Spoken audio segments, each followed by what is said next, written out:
Yes.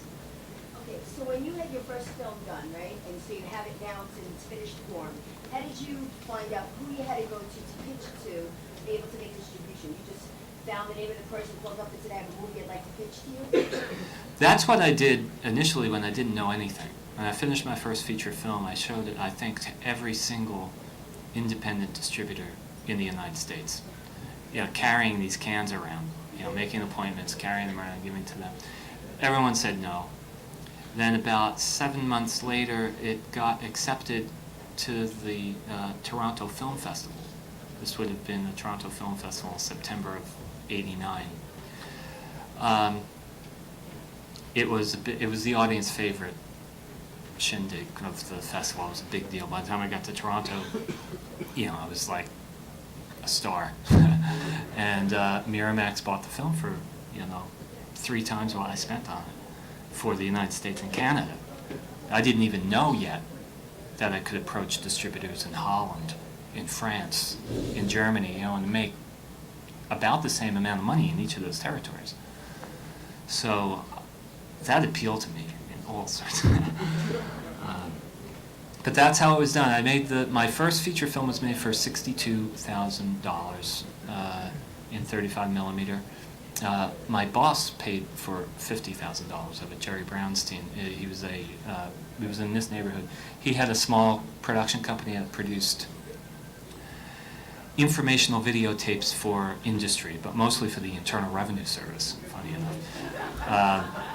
He was a real smart guy, knew about money, knew about budgets, and he understood that the Internal Revenue Service is required by law to produce a certain amount of public service announcements to people who don't speak English as a first language. So Chinese and Spanish were kind of, this was the mid-'80s, so this was, these days it's probably other languages as well, but these are the corner, yeah, so he cornered his market really, and he would produce all this stuff, and he made, you know, a lot of money, and it was easy, it was just me and him.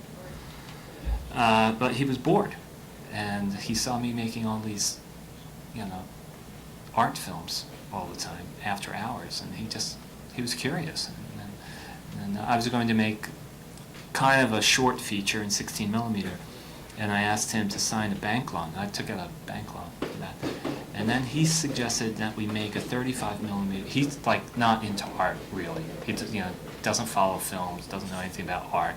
His idea of a great time is like finish work, go home, have some martinis, play a little golf maybe, that's it.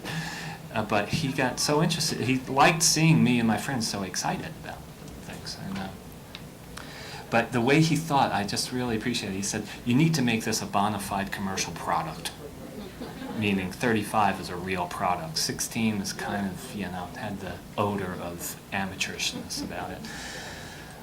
So he said, how much you need to make this film at 35? And I had no idea, so I just went back to my office and on yellow pads, you know, I spent about 3 hours on yellow pad just working things out, doubling prices, whatever. And it worked.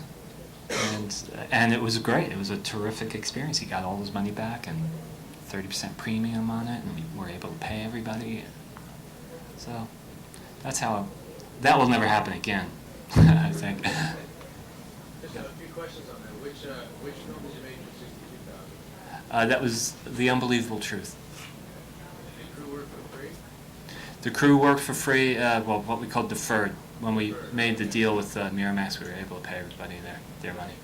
And in one of your films, you had PJ Harvey, right? With that one. Yeah, that was a much later film in 1998. You look for musicians in particular to work with in films, or like, how's your relationship with that kind of aspect of casting? Well, that kind of came very casually and naturally, and I'm happy that that happened. I made a film a couple of years earlier called Amateur, probably 1993. I made that film. And we used a lot of rock tunes. We worked with Matador Records, actually, and they really helped us out a lot, bringing some of their artists to fill out the source music for that film.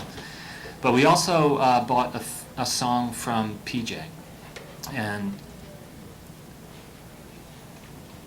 I didn't know, I was in Japan making another film, and my producer, Ted Hope, came up to me at one point and he said, I've got good news and bad news.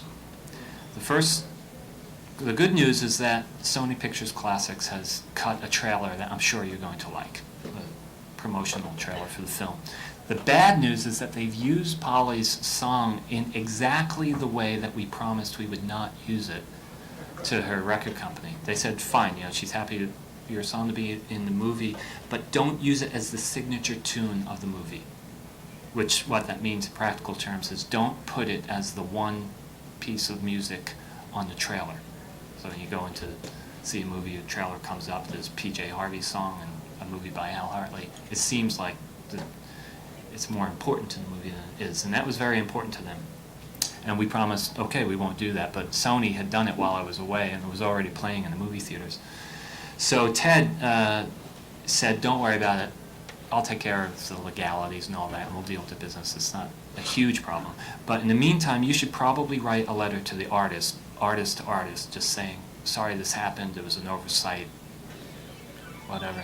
So I did. They gave me an address, and I wrote to it. And about 6 months later, I got a note back from her, a long letter, and she said, oh, I didn't know, and I wouldn't care anyway, so what's the big deal? But, by the way, let's talk about movies, because she knew my movies and she liked my movies, but she was like, I think I could do that one day. I think I could be like an actress one day. And I just, we met a couple of times over the years. And then when that came up, you see the character is Mary Magdalene, a modern day Mary Magdalene. And so that was kind of a no-brainer. I was like, she kind of cops that persona anyway. And when I sent her the pages, she was totally happy about it.